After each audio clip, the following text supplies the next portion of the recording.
எங்கள் பகைவர் எங்கோ மறைந்தார், இங்குள்ள தமிழர்கள் ஒன்றாதல் கண்டு. திமுக என்ற முன்னெடுத்துல தான் நம்முடைய மூச்சும் பேச்சும் உயிரும் உணர்வும் அடங்கி இருக்கு. இங்க நீங்க எல்லாம் மிக சிறப்பான முறையில பகிர்ந்துட்ட வாழ்த்துக்கள்ல நாங்கள் பெருமை அடைகிறோம். எங்களை வாழ்த்துறப்போ அதுல நீங்களே இருக்கீங்க. ஏன்னா நாங்க செஞ்ச சாதனைகளுக்கு நீங்க உறுதுணையாக துணை நிற்கிறீங்க. அதனாலதான் சொன்ன, எங்களுக்கு கிடைச்சிருக்கக்கூடிய இந்த புகழ் மாலையில உங்களுக்கும் பங்கு இருக்கு.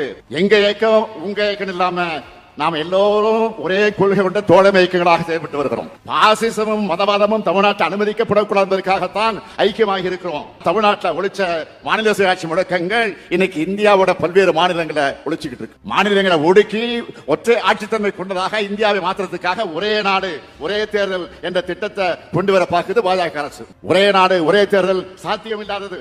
நாடாளுமன்ற தேர்தலையே ஒரே கட்டமாக நடத்த முடியாதவங்க நாடாளுமன்ற தேர்தல் இந்தியாவில் இருக்கக்கூடிய எல்லா சட்டமன்றத்துக்கும் ஒரே நேரத்தில் தேர்தல் நடத்துவோம் சொல்றது.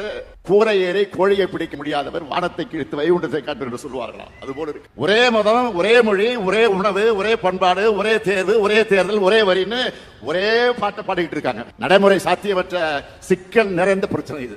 மக்கள் பிரதிநிதி சட்டத்துக்கு மக்கள் சட்டத்துக்கு விரோதமானது. 272 உறுப்பினர்கள் கொண்ட ஆளுங்கட்சி இல்லை இப்போ பாஜக, 240. அதனால ரொம்ப எச்சரிக்கையோடு பாஜக தலைமை செயல்படணும். பேரறிஞர் அண்ணா அவர்கள் நாடாளுமன்ற மாநிலங்களை சொன்னதைத்தான் நம்மளுக்கு நான் சொல்ல விரும்புகிறேன். நமது அரசியல் அமைப்பு சட்டத்தின் கூட்டாட்சி அந்த முறையில் இருக்கக்கூடிய பல ஒற்றைத்தன்மைகளை எதிர்த்து போராடுகின்ற ஒரு தாக்குதல் முன்னணியாக நீங்கள் திராவிட முன்னேற்ற கழகத்தை கருதி கொள்ளுங்கள் அண்ணா முழங்கினார். அதே முழக்கத்தில் நான் சேர்த்து சொல்வது, அந்த தாக்குதல் முன்னணியில் திராவிட முன்னேற்ற கழகம் மட்டுமல்ல, இங்க இருக்கிற தோழமை கட்சிகளும் சேர்ந்துள்ளது. திராவிட முன்னேற்ற கழகம் நினைக்கக்கூடிய சிந்தனைகளுக்கான அடித்தளம் தான் தோழமை இயக்கங்கள் ஒன்றாக இருக்கக்கூடிய இந்த மேடை. 75 ஆண்டுகளை கடந்திருக்கக்கூடிய திராவிட முன்னேற்ற கழகம் 100 ஆண்டை கடப்பதற்குள் மாநில சுயாட்சி கொள்கையை வென்றெடுக்க உறுதியேற்போம்.